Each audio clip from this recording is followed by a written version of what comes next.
मुळामध्ये एक लक्षात घ्या, नाशिकमध्ये जी भोंदूबाबाची घटना घडलेली आहे तिथे महिलेला धार्मिक पूजा करून समस्येचं समाधान देण्याची बतावणी करून तिच्यावर लैंगिक अत्याचार करण्यात आले, बलात्कार करण्यात आले। त्याच गुन्ह्यामध्ये त्या भोंदूबाबाला अटक आहे। खरं वास्तविक पाहता सरकारकडनं जी राज्य महिला आयोग स्थापन करण्यात आलेली आहे त्यांनी त्याच्यामध्ये त्या पीडितेला आधार दिला पाहिजे होता, तिची चौकशी करायला पाहिजे होती, या आरोपीच्या मुसक्या आवळायला पाहिजे होत्या। तसं न होता राज्य महिला आयोगाच्या ज्या अध्यक्ष आहेत त्यांनी वर्षापूर्वी ज्या पत्रकारांनी भांडाफोड केली त्याच वेळी त्याला जर कारवाई केली असती तर आत्ता त्या अत्याचाराला महिला बळी पडल्या नसत्या। परंतु राज्य महिला आयोगाने स्वतःच्या लेटर हेडवर त्या पत्रकाराला धमकी दिली, पोलिसांना त्यांच्यावर कारवाई करायला लावली आणि त्यामुळे त्या आरोपीचं त्या गुन्हेगाराचं मनोबल वाढलं आणि त्यांनी जे काही समजा 20 महिलांचं शोषण केलं असेल तर या वर्षभरात तो 58 या महिलांपर्यंत पोहोचला। याला सगळ्याला कारणीभूत महिला आयोगाच्या अध्यक्ष आहेत आणि मी सोशल मीडियावर आरोप बिरोप नाही, सोशल मीडियाचा मी माहिती देण्यासाठी प्रसिद्धीसाठीचाच वापर करते। परंतु मला जो काही अधिकाराने कोर्ट मिळाले आहे त्या कोर्टाच्या कायद्याच्या ज्ञानानुसार मी त्या पोलिसांना आणि सरकारला सांगितलं की या मॅडमचा त्याच्यामध्ये हस्तक्षेप आहे, यांना सह आरोपी करा।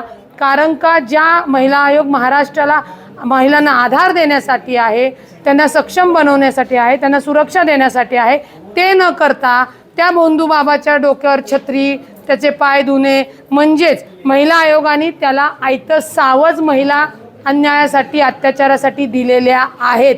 हे कायदेशीर विथ एव्हिडन्स हे त्यांना मी दिलेलं आहे।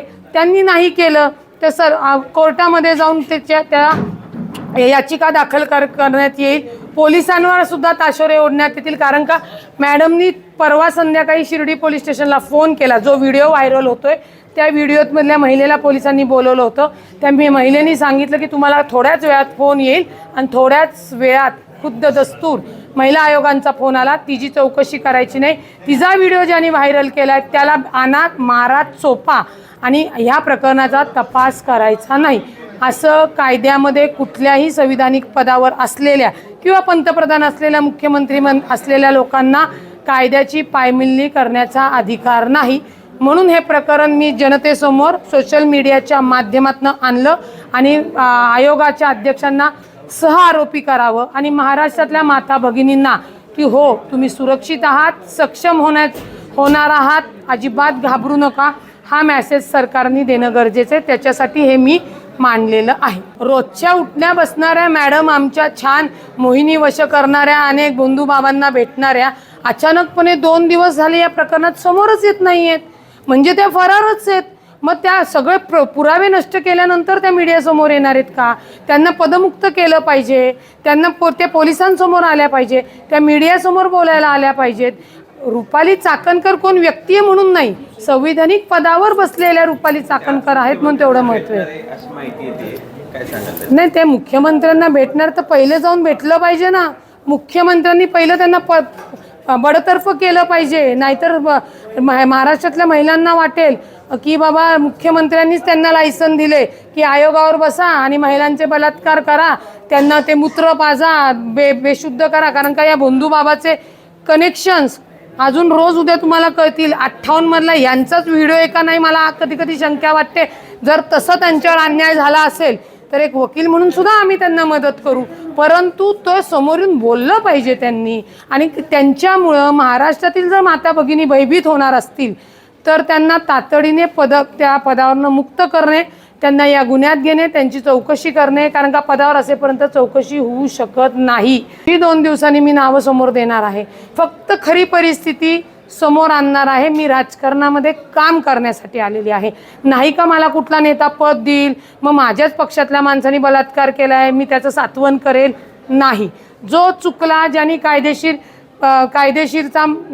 बेकायदेशीरपणे गुन्हे केलेले आहेत अशा लोकांना पक्षातला असो, जातीतला असो, पंथातला असो, शेजारी असो, पाजारी असो, भाऊ असो, कुणी असो, कुणालाही सुट्टी नाही। त्याचप्रमाणे चाकणकर ताईंना सुद्धा महिला असून सुट्टी नाही, त्यांच्यामुळे महाराष्ट्रात भोंदूबाबाने बलात्कार केलेले आहेत। नाही, सरकार पाठीशी नाही आहे. सरकार जर पाठीशी असतं तर तुम्हाला सांगते त्या बंधूबाबाला अटक झाली नसती. त्या बंधूबाबाला अटक करायच्या आधी लुकआउट नोटीससुद्धा दिलेली आहे. हा बंधूबाबा इतका हुशार होता की हा वशमोहिनी करून मला वाटतं महिला आयोग तोच चालवत होता आणि त्या माध्यमातून अनेक सेलिब्रिटी, अनेक राजकारणी तिथपर्यंत पोचलेली आहेत. राज्याचे उपमुख्यमंत्री एकनाथ शिंदेंचा तुम्हाला फोटो दिसतोय, विखे पाटलांचा फोटो दिसतोय, पण शंकराची पिंड त्यांच्या मंदिरामध्ये आहे. कुणीही पाया पडू शकतो. मीही शंकराचं महादेवाचं मंदिर आहे म्हणल्यावर पाया पडायला जाऊ शकते, पण तो पुजारी, तो बाबा जर विकृत आहे, तो महिलांना त्रास देतोय, तर त्यावेळी महिला आयोगाने त्यांच्यावर कारवाई करणं गरजेचं होतं. ती कारवाई का नाही केली? एकनाथ शिंदे साहेबांनी कुठे महिला आणून दिलेल्या दाखवल्यात का? एकनाथ शिंदे साहेब त्यांच्या ट्रस्टवर आहेत का? जाता जाता रस्त्यामध्ये जरी सुद्धा कुठला आपल्याला देवाचं मंदिर दिसलं तर आपण पाया पडतो. धार्मिक असणं किंवा पाया पडणं हा गुन्हा नाही आहे, परंतु वर्षाआधी त्यांचं प्रकरण दाबणं, त्यांच्या संस्थेवर सदस्य राहणं, त्यांच्या छत्री घेऊन त्यांचे पाय पुसणे ही कुठली पद्धत आहे? म्हणजे हा कुठला प्रकार आला?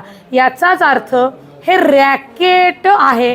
त्या रॅकेटेचा बंधूबाबा मास्टर माइंड आहे आणि कर्त्या करवित्या त्या बंधूबाबाच्या कर्त्या करवित्या मॅडम या चाकणकर मॅडम आहेत. हे पुराव्यानिशी सगळ्यांच्या समोर आलेलं आहे, म्हणून महाराष्ट्रामध्ये एवढी खळबळ माजलेली आहे. मुळामध्ये आयोगाच्या अध्यक्षांनी मला वाटतं की आधीच्याही संपदा मुंडे प्रकरणात, वैष्णवी हगवणे प्रकरणात माननीय अजितदादांनी त्यांना राजीनामा मागितला होता, परंतु प्रांत अध्यक्ष सुनील तटकरे यांनी तो थांबवला होता. आता तर थेट राज्य महिला आयोगाची हिंमत बंधूबाबाच्या मार्फत बलात्कारापर्यंत झालेली आहे. त्यामुळे मला नाही वाटत की आता कोणी त्यांचा राजीनामा घेण्यापासून थांबवू शकेल. आणि जर कोणी थांबवला तर त्या 58मध्ये त्यांचा व्हिडिओ आहे का? त्यांची काही मजबुरी आहे का? त्यांना कुणी टेंडर दिले होते का? हे सगळे दस्तावेज म्हणजे जी काही कायद्याची तपासणी आहे, पोलीस इन्व्हेस्टिगेशन आहे, ते केलं जाईल. आणि जो नेता आता यांची पाठराखण करेल त्याच्या नावानिशी मीडियासमोर आम्ही भांडाफोड करणार आहोत. कारण का आमच्या महिलांना एक शाश्वत विश्वासू सरकार आणि यंत्रणा हवी आहे. त्याच्याशिवाय आम्ही महिला काम करू शकत नाही. त्यांच्यामुळे पक्षही बदनाम होतोय. जर त्या पदावर राहणार असतील तर माझ्यासह अनेक महिला आहेत त्या या पक्षात काम करणार नाहीत, हे आम्ही पक्षाला सांगितलेलं आहे. त्यामुळे त्यांचा राजीनामा अटळ आहे. त्यांना सहआरोपी करणं हेही याही गोष्टी होणार आहेत आणि त्याच्यासाठीच आम्ही याची मागणी मुख्यमंत्री आणि दोन्ही उपमुख्यमंत्री यांच्याकडे करणार आहोत.